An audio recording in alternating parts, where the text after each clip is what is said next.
Hello everyone.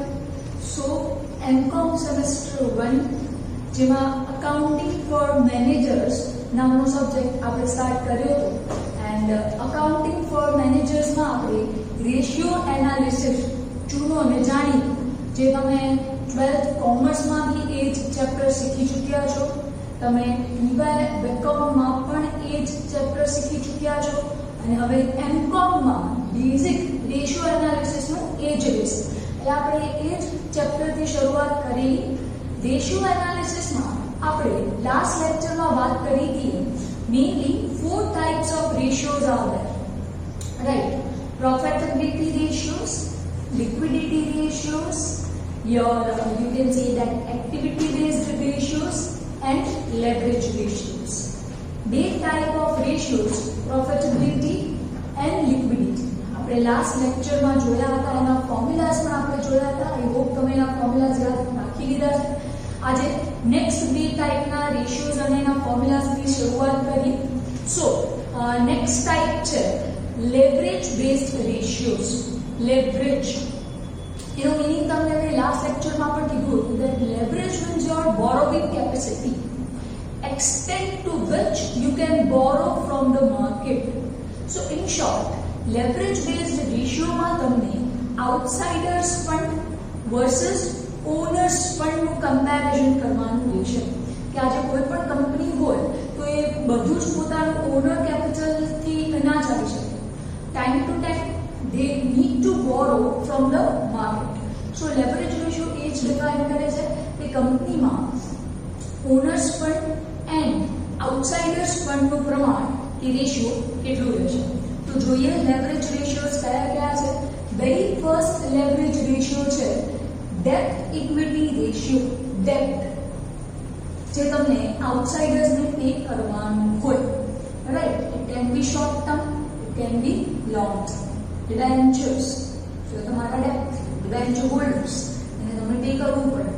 Loan, તો એ પણ તમારું ડેટ થયું. લોન હોલ્ડર્સને તમારે પે કરવું પડે. ક્રેડિટર્સ, તો એ પણ તમારું એક ટાઈપનું ડેટ જ થયું. તો અહીંયા આપણે long term and short term total date લઈશું અપોન શેર હોલ્ડર્સ ફંડ. નાઉ શેર હોલ્ડર્સ ફંડની ડેફિનેશન આપણે લાસ્ટ લેક્ચરમાં જોઈ હતી, ફટાફટથી રિવાઇઝ કરીને. શેર હોલ્ડર્સ ફંડ કયા શેર હોલ્ડર્સ એ નથી કીધું. ઇટ મીન્સ આપણે બંને ટાઈપના શેર હોલ્ડર્સને ઇન્વોલ્વ કરવા પડશે. Equity share capital plus preference share capital plus reserves. Reserves પણ કોની સેવિંગ્સ છે? શેર હોલ્ડર્સની સેવિંગ છે. માઇનસ જો કોઈ પણ અવાસ્તવિક મિલકત, ફિક્ટિશિયસ એસેટ્સ કે પ્રિલિમિનરી એક્સપેન્સીસ હશે તો આપણે માઇનસ કરશું. આ ફોર્મ્યુલા આપણે લાસ્ટ લેક્ચરમાં જોઈ ચૂક્યા છીએ. Upon share holders fund into 100 means આનો આન્સર તમને પર્સન્ટેજના ફોર્મમાં મળશે. અહીંયા ટોટલ ડેપ્થના બેસિસ ઉપરથી આપણે લીધું છે. Total long term and short term બંને જ, રાઈટ? ના જો તમને સમમાં સ્પેસિફિકલી કહી દીધું છે that take long term debt, તો ટોટલ ડેપ્થની જગ્યાએ આવી જશે લોંગ ટર્મ ડેપ્થ અપોન શેરહોલ્ડર્સ ફંડ સેમ રહેશે ઇન્ટુ 100. લોંગ ટર્મ ડેપ્થ મીન્સ જે 1 યરથી વધારે હોય, મોર ધેન 1 યર, બરાબર છે? એ કયા હોય છે? Of course debentures and long term loan. આમાં પછી ક્રેડિટર્સ એન્ડ કરન્ટ ડેપ્થ આવશે નહીં. ફક્ત તમને લોંગ ટર્મ ડેપ્ટ, ડિબેન્ચર્સ અને તમારા લોંગ ટર્મ લોન્સ લેવાના રહેશે. આ રેશિયો શું ઇન્ડિકેટ કરે છે કે ઓનર્સની કેપિટલના કમ્પેરમાં આઉટસાઇડર્સની કેપિટલનું પ્રમાણ કેટલું છે. આઈડિયલી ઓનરની કેપિટલ વધારે હોવી જોઈએ તો જે સારી સિચ્યુએશન કહેવાય. જો આ ડેપ્ટ વધી જશે તો અલ્ટિમેટલી ફોર્મને લિક્વિડેશનની પોઝિશનમાં જવું પડશે. નેક્સ્ટ છે કેપિટલ ગેરિંગ રેશિયો. હવે again preference share capital and debentures આ છે ને એ ફિક્સ્ડ પેમેન્ટ વાળી કેપિટલ છે. Means at some point of time આમનો ટાઈમ પીરિયડ બી ફિક્સ રહેશે અને આમનું રિટર્ન બી ફિક્સ રહેશે. ડિબેન્ચર્સનો ઇન્ટરેસ્ટ પણ ફિક્સ હોય છે અને યર્સ પણ ફિક્સ હોય છે. That after 5 years or after 7 years તમે કહી શકો છો. અને પ્રેફરન્સ શેર કેપિટલ એનું ડિવિડન્ડ 12%, 10% એ પણ ફિક્સ હોય છે. અને જ્યારે પણ ડિબેન્ચર્સ પે થઈ જાય એટલે ઇમિડિયેટલી તમારે પ્રેફરન્સ શેર કેપિટલ પે કરવું પડે upon only equity share capital. યા ઓનરની કેપિટલના પ્રમાણમાં ફિક્સ કેપિટલનું રેશિયો, ફિક્સ કેપિટલનું પ્રમાણ કેટલું રહેશે. ફિક્સ કેપિટલ કે જેના ઉપર ઇન્ટરેસ્ટ કે ડિવિડન્ડની અમાઉન્ટ કે પર્સન્ટેજ કેવો હોય છે, ફિક્સ છે. જેને પેમેન્ટ કરવાનો ટાઈમ પણ કેવો હોય છે, ફિક્સ હોય છે, જેમ કે debentures and preference shares. Next છે પ્રોપ્રાઇટરી રેશિયોઝ. પ્રોપ્રાઇટરી રેશિયોને ઓનર્સ રેશિયો તરીકે પણ ઓળખવામાં આવે છે. પહેલું તો તમને આનું બીજું નામ કહી દઉં. પ્રોપ્રાઇટરી રેશિયોને આપણે ઓનર્સ રેશિયો તરીકે પણ ઓળખીશું. પ્રોપ્રાઇટર, ઓનર, માલિક. You can see that. એનો ફોર્મ્યુલા રહેશે shareholders fund upon total real asset. આને તમે રેશિયોના ફોર્મમાં પણ દેખાડી શકો છો ઓર તમે એને પર્સન્ટેજના ફોર્મમાં બી લઈ શકો છો. નો ઇશ્યુઝ. શેરહોલ્ડર્સ ફંડ આપણે હમણાં જ વાત કરી કે શેરહોલ્ડર્સ ફંડમાં સ્પેસિફાય નથી કર્યું એટલે તમે ઇક્વિટી કેપિટલ પણ લેશો, તમે પ્રેફરન્સ શેર કેપિટલ પણ લેશો, તમે રિઝર્વ્સ પણ લઈ લેશો અને જો કોઈ ફિક્ટિશિયસ એસેટ હશે તેનામાંથી માઇનસ થશે. અપોન ટોટલ એસેટ્સ આગળ મેં એક વર્ડ યુઝ કર્યો છે, total real asset. It means આ તમારી બેલેન્સ શીટ, અહીંયા એસેટ છે લેટ્સ સપોઝ 10 lakhs, તો આ થઈ તમારી ટોટલ એસેટ. જો અહીંયા કોઈ ફિક્ટિશિયસ એસેટ્સ હશે કે પ્રિલિમિનરી એક્સપેન્સીસ, પ્રાથમિક ખર્ચા કે અવાસ્તવિક મિલકતો જેમ કે એડવર્ટાઇઝમેન્ટ સસ્પેન્સ, ડિબેન્ચર ડિસ્કાઉન્ટ, તો એ તમારે માઇનસ કરવાનું રહેશે. તો તમે 10 લાખમાંથી શું કરશો, માઇનસ કરશો. નેક્સ્ટ રેશિયો છે ઇન્ટરેસ્ટ કવરેજ રેશિયો. એકદમ જ સિમ્પલ છે, લીસ્ટ પ્રેફરેબલ રેશિયો છે, કોઈ વખત નથી પૂછાતો. PBIT, profit before interest and tax. એટલે PNL માંથી તમને જે પ્રોફિટ મળે એ નથી તમને ઇન્ટરેસ્ટ માઇનસ કરવાનું, નથી ટેક્સ. અપોન ઇન્ટરેસ્ટ, ઇન્ટરેસ્ટ ડિબેન્ચર્સનું પણ હોઈ શકે છે અને લોંગ ટર્મ લોનનું પણ હોઈ શકે છે. તો આ રેશિયોથી તમને શું ખબર પડશે કે તમારા પ્રોફિટમાં ઇન્ટરેસ્ટ, ફિક્સ્ડ ઇન્ટરેસ્ટ કે ફિક્સ્ડ પેમેન્ટનું રેશિયો કેટલું છે. તો આ થયા તમારા લેવરેજ બેઝડ રેશિયોઝ. નેક્સ્ટ આપણે જોઈશું activity based ratios. Okay, so fourth type of ratios છે એક્ટિવિટી બેઝડ રેશિયોઝ. અત્યાર સુધી આપણે 3 ટાઈપ ઓફ રેશિયોઝ જોઈ લીધા છે, પ્રોફિટેબિલિટી, લિક્વિડિટી, હમણાં આપણે જોયું leverage based ratios and last છે activity based ratios. Day to day જે એક્ટિવિટીઝ થતી હોય છે, જે રેગ્યુલર એક્ટિવિટીઝ હોય છે, પરચેસ, સેલ્સ હોય છે, જે ડેટર્સ અને ક્રેડિટર્સના ટ્રાન્ઝેક્શન્સ હોય છે, શોર્ટ ટર્મ ટ્રાન્ઝેક્શન્સ હોય છે, એના રિલેટેડ, રાઈટ. સો એમાં વેરી ફર્સ્ટ છે સ્ટોક ટર્નઓવર. ટર્નઓવરનો મિનિંગ થશે હાઉ મેની ટાઈમ્સ. પૂછો આપણે કહીએ કે how many times you purchase the stock, એટલે how many times you required the stock, તો એને કહેવાશે ટર્નઓવર. તેનો ફોર્મ્યુલા થશે cost of goods sold upon average stock. હવે જો સમમાં કોસ્ટ ઓફ ગુડ્સ સોલ્ડ ન આપેલું હોય તો એ ક્યાંથી મળશે? કોસ્ટ ઓફ ગુડ્સ સોલ્ડનો ફોર્મ્યુલા છે sales minus gross profit. It means sales છે તમારું 2,50,000, ગ્રોસ પ્રોફિટ છે 50,000, તો તમારું COGS સિમ્પલી થઈ જશે 2 lakhs. ઓકે, અને જો સમમાં ગ્રોસ પ્રોફિટ પણ નથી તો તમે હજુ એક ફોર્મ્યુલા એપ્લાય કરી શકો છો, opening stock plus purchase minus closing stock. તો COGS માટે આ બંને ફોર્મ્યુલાસ તમે યુઝ કરી શકો છો, સેલ્સ માઇનસ ગ્રોસ પ્રોફિટ. જો ગ્રોસ પ્રોફિટ નથી તો you can utilise this opening stock plus purchase minus closing stock. એનાથી તમને આની અમાઉન્ટ મળશે અપોન એવરેજ સ્ટોક. એવરેજ કયા સ્ટોકનો એવરેજ લેવાનો છે? Opening stock plus closing stock divide by 2. Let's say તમારો COGS આવ્યું છે 5 lakh અને એવરેજ સ્ટોક છે 1 lakh, તો સિમ્પલી તમારો આન્સર બની જશે 5 ટાઈમ્સ. ટર્નઓવર છે ને એટલે આનો આન્સર આવશે ટાઈમ્સમાં, 5 times you purchase stock, right. So stock turnover ratio. Next one છે ડેટર્સ રેશિયો. ડેટર્સ ક્યારે આવે? જ્યારે ઓફકોર્સ તમે ક્રેડિટ સેલ્સ કરો, તમે ઉધાર વેચાણ કરો. ડેટર્સ પાસેથી તમે કેટલા દિવસોમાં, કેટલા ડેઝમાં અમાઉન્ટ રિકવર કરી શકશો? 45 days, 40 days, કે આ રેશિયો ઉપરથી ખબર પડશે. નોર્મલી ડેટર્સ રેશિયો ઓછું હોવું જોઈએ. જો તમે બહુ વધારે દિવસો આપો છો, લિબરલ પોલિસી અડોપ્ટ કરો છો, તો અંતે એટ ધ એન્ડ તમને જ લિક્વિડિટી ઇશ્યુઝ થશે. So formula is debtors plus bills receivable, જે આપણે ઇન્સ્ટ્રુમેન્ટ અપોન કયું સેલ્સ લેવાનું છે, credit sales into number of days. હવે આ છે ને તમને સમમાં જ આપી દેવામાં આવે છે. જો 365 કીધા હોય તો 365 લો, 360 કીધા હશે તો 360 લો, જે પણ સમમાં આપવામાં આવેલું હોય. આના ઉપર ખબર પડી જશે. આનો આન્સર આપણે ડેઝમાં મળશે કે ભાઈ 30 ડેઝ ઓર લેટ્સ સે 45 ડેઝ. આ ઓછું હોવું જોઈએ, રાઈટ? તો જ લિક્વિડિટી તમારી મેન્ટેન થશે. જેમ ડેટર્સ છે એવી જ રીતે નેક્સ્ટ છે ક્રેડિટર્સ, જેને તમને પે કરવાનું છે. નોર્મલી આપણા પાસે ડેટર્સ પાસેથી રૂપિયા આવી જાય એટલે આપણે કોને પે કરીએ, ક્રેડિટર્સને આપણે પે કરતા હોઈએ છીએ. હવે આ વધારે હોવું જોઈએ. આપણે જેટલો સમયગાળો મળશે પે કરવા માટે એટલું આપણે વધારે સારી રીતે મની એડજસ્ટ કરી શકશું, કે મની મેનેજ કરી શકશું. સો ફોર્મ્યુલા છે creditors plus bills payable. Again કયું પરચેસ લેવાનું છે, credit purchase into number of days. અહીંયા પર તમને નંબર ઓફ ડેઝ આપી દેવામાં આવશે કે કેટલા ડેઝ લેવાના છે, 360 લેવાના છે, 365 કે 364. ડેટર્સ રેશિયો ઓછો હોવો જોઈએ તાકી તમને જલ્દીથી જલ્દી રૂપિયા મળી જાય, અને ક્રેડિટર્સ રેશિયો વધુ હોવો જોઈએ તાકી તમને મની એડજસ્ટ કરવા માટે ટાઈમ મળી જાય. નેક્સ્ટ છે ટોટલ અસેટ ટર્નઓવર. સેલ્સના પ્રમાણમાં તમારી અસેટ્સ કેટલી છે. તો અહીંયા તમે લેશો નેટ સેલ્સ. નેટ સેલ્સનો મિનિંગ થશે sales minus sales return. That's why આપણે અહીંયા તમે વર્ડ યુઝ કર્યું છે નેટ સેલ. આ તમને 2 માર્ક્સના એમસીક્યુઝમાં કે ઓબ્જેક્ટિવ્સમાં પૂછાઈ શકે. સેલ્સ માઇનસ સેલ્સ રિટર્ન એટલે તમને મળશે net sales upon net assets. It means આપણે આગળ જોયું ટોટલ અસેટ્સ 10 lakhs છે, તો એનામાંથી તમે ફિક્ટિશિયસ અસેટ્સ કે પ્રિલિમિનરી એક્સપેન્સ માઇનસ કરશો. અગેન આનો આન્સર પણ તમને ટાઈમમાં મળશે. હવે આ ટોટલ અસેટ્સ છે.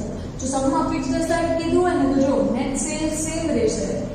ટોટલ અસેટ્સની પ્લેસ પર તમે કઈ અસેટ લઈ લેશો, ફિક્સ્ડ અસેટ્સ જે લોંગ ટર્મ છે, જેમ કે તમારી land, building, plant, machinery, right? So અહીંયા તમે જો સમમાં ફિક્સ્ડ અસેટ કીધું હશે તો ટોટલ અસેટની બદલે કઈ અસેટ્સ લેશો, ફિક્સ્ડ અસેટ્સ. અને last one working capital ratio. પહેલા તો તમને વર્કિંગ કેપિટલનો મિનિંગ કહી દઉં. Working capital means day to day capital, જે તમારા રેગ્યુલર એક્સપેન્સીસ છે, મંથલી એક્સપેન્સીસ છે, રેન્ટ પે કરવું, ઇલેક્ટ્રિસિટી બિલ પે કરવું, પરચેસ કરવું, મટીરિયલ પરચેસ કરવું, સ્ટોક લેવું, એના માટે જે પણ મની રિક્વાયર્ડ હશે તો એનો ફોર્મ્યુલા છે net sales in sales minus sales return upon working capital.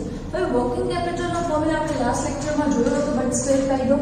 Current assets minus current liability કરશો તો તમને મળશે વર્કિંગ કેપિટલ. હવે આ આપણે ચારે ટાઈપના રેશિયોઝ અને એના ફોર્મ્યુલાઝ જોઈ લીધા. સ્ટાર્ટિંગમાં જ કીધું હતું કે આ ચેપ્ટરમાં જો તમને ફોર્મ્યુલાઝ આવડશે તો જ તમે સમ કરી શકશો. હવે અત્યાર સુધી કેવું હતું કે તમને સમમાં લેટ સપોઝ બેલેન્સ શીટ આપેલી હોય અને આ બેલેન્સ શીટ ઉપરથી તમે આ બધા રેશિયોઝ ફાઇન્ડ આઉટ કરતા. હવે એમકોમ માસ્ટર્સ છે, થોડુંક તો એક લેવલ આગળ વધશે, તો હવે કઈ રીતે આવશે, તમને રેશિયોઝ ઉપરથી બેલેન્સ શીટ પ્રિપેર કરવાની છે. રિવર્સ મેથોડોલોજીમાં આપણે કામ કરવું પડશે. તો અમુક બેઝિક કેલ્ક્યુલેશન્સ અને બેઝિક સમથી શરૂઆત કરીએ.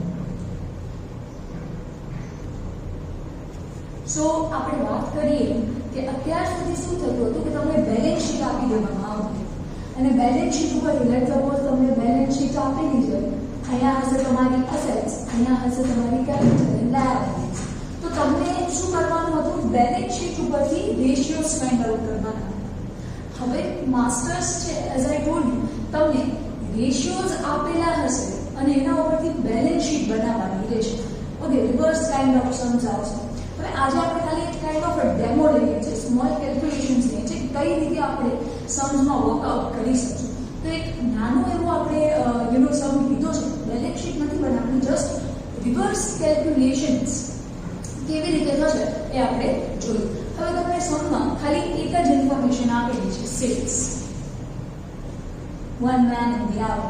આના બેસિસ ઉપરથી તમને total assets, fixed assets, current assets, debtors, inventories and current liabilities આટલી બધી વસ્તુઓ ફાઇન્ડ આઉટ કરવાની રહેશે.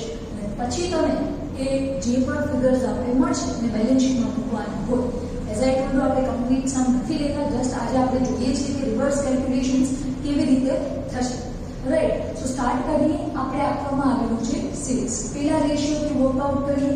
સેલ્સ અપોન ટોટલ એસેટ્સ, એનો આન્સર છે 3 ટાઈમ્સ. તો આપણે પુટ કરી દઈએ સેલ્સ અપોન ટોટલ એસેટ્સ, જેનો આન્સર છે 3. નાઉ સેલ્સ છે તમારા પાસે. યસ, સેલ્સ ની વેલ્યુ છે 36 lakhs. ટોટલ એસેટ્સ આપણે ફાઇન્ડ આઉટ કરવાનું છે. આન્સર છે 3. આ 3 અહીંયા આવશે તો ડિવિઝનમાં આવી જશે. સો સિમ્પલી તમને ટોટલ એસેટ્સ મળશે 12 lakhs. એકદમ જ બેસિક છે, પણ આના માટે તમને ફોર્મ્યુલાઝ આવડવા જોઈએ.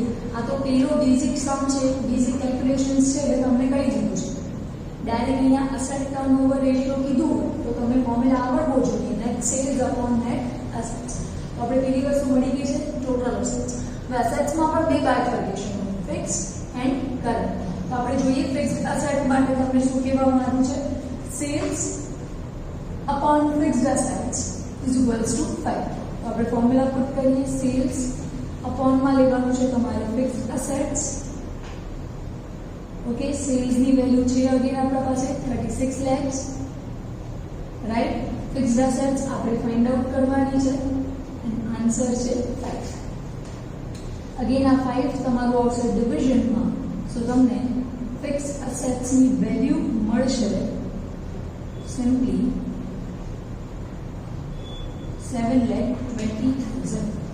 રાઈટ, જસ્ટ આપણે આને ડિવિઝનમાં લીધું તો તમને ફિક્સ્ડ એસેટની વેલ્યુ મળી 7,20,000. હવે આ તો તમને સમમાં સેલ્સ અપોન કરંટ એસેટનો રેશિયો આપેલો છે. જો ન આપેલો હોત તો ટોટલ એસેટ્સમાં કઈ બે એસેટ્સ આવી જાય? આનામાં બે એસેટ્સ આવે ને, fixed assets end current assets. Fixed આપણે મળી ગઈ છે 7,20,000. 12 લાખમાંથી 7,20,000 જે તમારી છે એ કઈ એસેટ્સ છે તમારી? It's a fixed assets. તો રિમેનિંગ જે હશે એ કઈ બની જશે? Current asset. આ તો તમને આપી દેવામાં આવ્યું છે. જો ન આપવામાં આવ્યું તો તમે આ રીતે પણ ફાઇન્ડ આઉટ કરી શકો છો. સો નેક્સ્ટ છે સેલ્સ અપોન કરંટ એસેટ્સ. તો આપણે લઈ લઈએ, પુટ કરવાનું છે સેલ્સ અપોનમાં લેવાનું છે કરંટ એસેટ્સ. સેલ્સ ની વેલ્યુ છે 36 lakhs. કરંટ એસેટ્સ આપણે ફાઇન્ડ આઉટ કરવાનું છે અને 7.5. અગેન વેલ્યુ જે આપણે ફાઇન્ડ આઉટ કરી 4,80,000. જો આ રેશિયો ન આપેલો હોય તો તમે ટોટલ એસેટ્સમાંથી ફિક્સ્ડ એસેટ્સ લેસ કરો. 12 લાખમાંથી 7,20,000 ફિક્સ, તો રિમેનિંગ કઈ એસેટ્સ આવી જશે તમારી? Current assets. એવી જ રીતે આપણે સેલ્સ અને ડેટર્સ, સેલ્સ અને ઇન્વેન્ટરીઝ પણ ફાઇન્ડ આઉટ કરવાના છે. તો આપણે ફટાફટથી લઈ લઈએ. નેક્સ્ટ રહેશે સેલ્સ અપોન ડેટર્સ, જે રેશિયોનો આન્સર તમને આપવામાં આવેલો છે 15. સેલ્સ છે 36 lakhs. ડેટર્સ તમને ફાઇન્ડ આઉટ કરવાના છે અને આન્સર છે 15. અગેન આ અપોનમાં આવી જશે તો ડેટર્સ નો આન્સર તમને મળશે 2,40,000. જસ્ટ એક જ હિન્ટ ઉપરથી તમને કેટલી બધી વસ્તુ મળી જાય છે. જો ટોટલ એસેટ્સ મળી ગઈ, ફિક્સ્ડ એસેટ્સ મળી ગઈ, કરંટ એસેટ્સ મળી ગઈ, ડેટર્સ મળી ગઈ.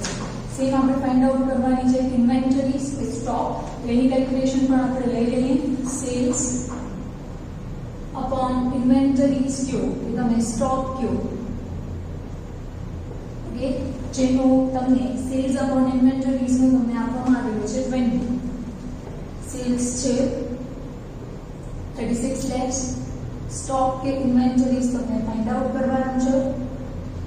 અગેન અપોનમાં આવી જશે તો સ્ટોકની વેલ્યુ તમને મળશે 1,80,000. જો કરંટ એસેટ્સ 4,80,000 છે, એનામાં પણ તમને બે એસેટ્સ તો મળી. કઈ બે એસેટ મળી? ડેટર્સ 2,40,000 એન્ડ સ્ટોક 1,80,000. તો બાકી બચશે, રિમેનિંગ હશે એ અધર કરંટ એસેટ્સ આવી જશે. બરાબર છે? તમને બેલેન્સ શીટના એક પછી એક આપણે કહીએ ને પઝલ્સ તમે કેમ સોલ્વ કરો, એક પઝલ તમે સોલ્વ કરો એટલે ઓટોમેટિકલી તમને વે આઉટ મળી જાય. હવે ફાઇનલ જે આપણે ફાઇન્ડ આઉટ કરવાનું છે એ રહેશે તમારું કરંટ રેશિયો. તો આપણે ફાઇન્ડ આઉટ કરીએ કરંટ રેશિયો કઈ રીતે મળશે. કરંટ રેશિયો તમને આન્સર આપી દીધો છે which is 2. Okay, so current ratio નો ફોર્મ્યુલા તમને ખબર હોવી જોઈએ. Current assets upon current liability. આનો આન્સર તમને સમમાં આપી દેવામાં આવ્યો છે which is કરંટ એસેટ્સ છે તમારે આપણે જસ્ટ ફાઇન્ડ આઉટ કર્યું 4,80,000 અને રેશિયોનો આન્સર છે 2. સો કરંટ એસેટ્સ ના પ્લેસ ઉપર 4,80,000, કરંટ લાયબિલિટીઝ ફાઇન્ડ આઉટ કરવાની છે. અગેન ડિવિઝનમાં આવશે. સો કરંટ લાયબિલિટી 2,40,000. બેલેન્સ શીટ બનાવવાની નથી, પણ અગર બનાવવાની હોય તો તમે જો એસેટ સાઇડ આપણે ઓલમોસ્ટ બધું જ મળી ગયું છે. ફિક્સ્ડ એસેટ્સ છે આપણા પાસે 7,20,000. કરંટ એસેટ્સ છે આપણા પાસે 4,80,000. કરંટ એસેટ્સમાં પણ આપણા પાસે બાયફર્ગેશન છે, ડેટર્સ છે, સ્ટોક છે, અધર કરંટ એસેટ્સ છે. તો તમે સમજ્યા જે રીતે એક ઇન્ફોર્મેશન ઉપરથી આપણે એસેટ સાઇડ સોલ્વ કરી એવી જ રીતે બીજી હિન્ટ ઉપરથી આપણે કેપિટલ સાઇડ સોલ્વ કરી અને રેશિયોઝ ઉપરથી we will prepare balance sheet અને further profit and loss account. So આના ઇન ડિટેલ સમ્સ આપણે નેક્સ્ટ લેક્ચરથી શરૂઆત કરશું, સ્ટાર્ટ કરશું. ત્યાં સુધીનું તમારું કામ છે બધા જ રેશિયોઝ લર્ન કરી લેવાના, કેમ કે જ્યાં સુધી ફોર્મ્યુલાઝ નહીં આવે તમે સમ સોલ્વ નહીં કરી શકો. ઓકે, ત્યાં સુધી કાંઈ પણ ડાઉટ હોય તો you are free to contact.